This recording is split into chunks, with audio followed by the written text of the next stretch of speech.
In the months before Jane Graf retired from Mercy Housing, a pandemic kept her apart from her team.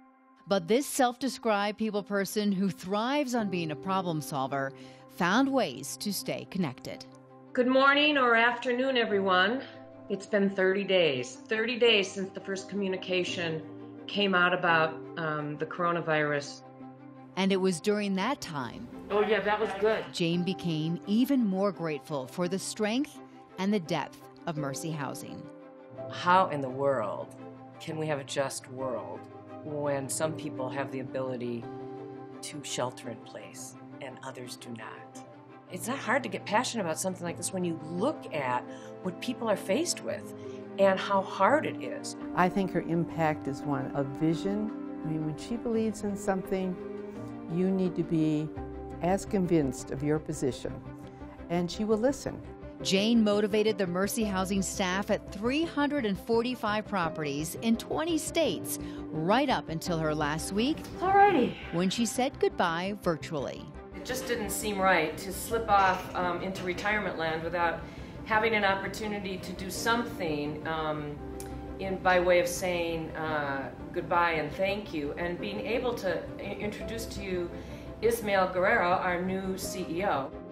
Thank you for all your years of service, Jane, for all you do and continuing that commitment. Well, it's going to be a big loss, but we're glad that you were here when you were and that you left us in such a great place.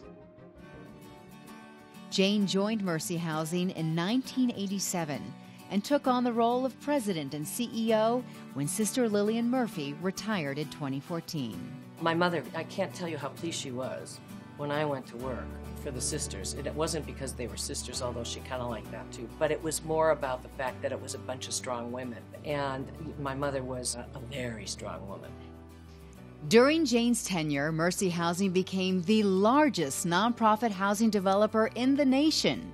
She received countless recognitions for her leadership. Most recently, Jane was inducted into the Affordable Housing Finances Hall of Fame. And she was named the very first recipient of the Sister Carol Kean Award from Catholic Health Association. That's the start. That was the start of the whole collection. From this boxing nun puppet, Jane built quite a fun and endearing homage to all sisters, and especially the women who founded Mercy Housing. And of course, up here, Sister Mary Therese Tracy. She's the first CEO. And then, of course, we all know Sister Lillian, who was the second CEO. And then, of course, you probably all know Sister Jean from Loyola, who was the basketball guru.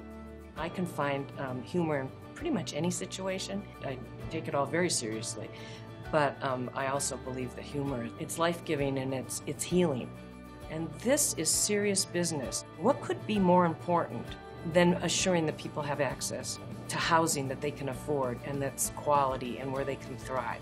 We've had to be innovative, and we've got to figure out what residents need during this time, making sure kids have access to the internet, they have access to devices so they can do this in-home learning, that we can make sure that seniors aren't completely isolated in their apartments, making sure that people are okay and that we can then facilitate what they need. From starting the nonprofit Specialized Housing to leading Mercy Housing, Jane has been a guiding light for employees, partners, friends, and residents, and her influence will carry on.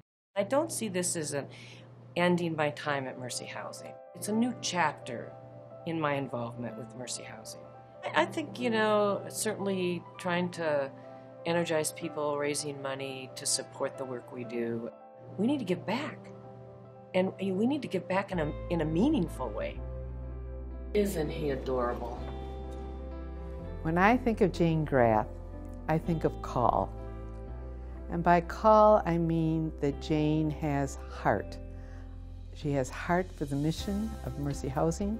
She has had it for 33 years. It's more than most people can say in their lifetime. As our saying goes, we are Mercy Strong, and we are also Jane Strong.